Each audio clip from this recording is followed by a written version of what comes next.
একটি গ্রাম ছিল জঙ্গলের একেবারে ধারে।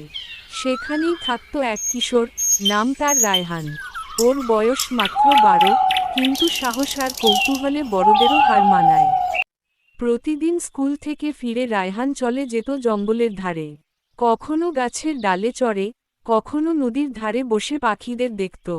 কিন্তু একদিন হঠাৎ করেই কিছু বদলে গেল।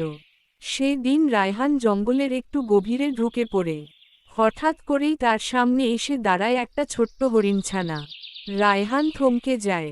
রায়হান বলল, তুমি ভয় পেও না, আমি তোমার বন্ধু হতে চাই। হরিণছানাটি কাঁপা গলায় বলল, তুমি মানুষ, তবু বন্ধুত্ব করবে? হ্যাঁ, আমি কারো ক্ষতি করি না। সেই দিন থেকেই রায়হান আর হরিণছানার বন্ধুত্ব শুরু। হরিণছানার নাম ছিল চিকু। রায়হান প্রতিদিন বিকেলে ওর জন্য কিছু ফল আর খাবার নিয়ে আসতো। একদিন চিকু বলল, চল, তোকে আমার কিছু বন্ধুদের সাথে পরিচয় করিয়ে দিই।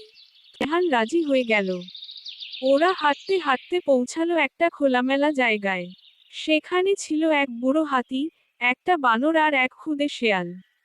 হাতিটা বলল, মানুষ, এখানে আমি কারো ক্ষতি করতে আসিনি, আমি শুধু তোমাদের সাথে বন্ধুত্ব করতে চাই। বানরটা হাসতে হাসতে বলল, যদি সত্যি বন্ধু হও, তাহলে আমাদের একটা উপকার করতে পারো। কি রকম উপকার? মানুষেরা জঙ্গল কেটে ফেলছে, আমাদের বাসা হারিয়ে যাচ্ছে। তুমি কি তাদের থামাতে পারো? আমি তো ছোট, কিন্তু আমি চেষ্টা করব।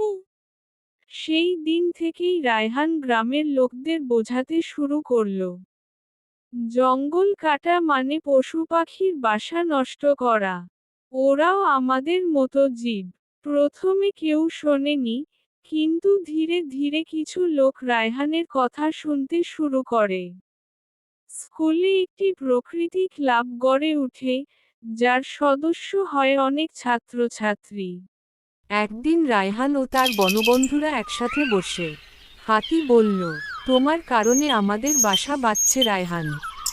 শিয়ালটি সন্দেহ করে বলল, তুমি তো একদম আমাদের মতোই। তুমি আমাদের ভালোবাসা গ্রহণ করো। জঙ্গল আর গ্রামের মাঝখানে এক নতুন বন্ধনের জন্ম হয়।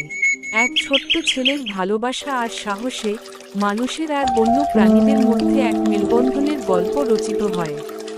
আর রায়হান হয়ে ওঠে জঙ্গলের ছোট্ট রক্ষাকর্তা।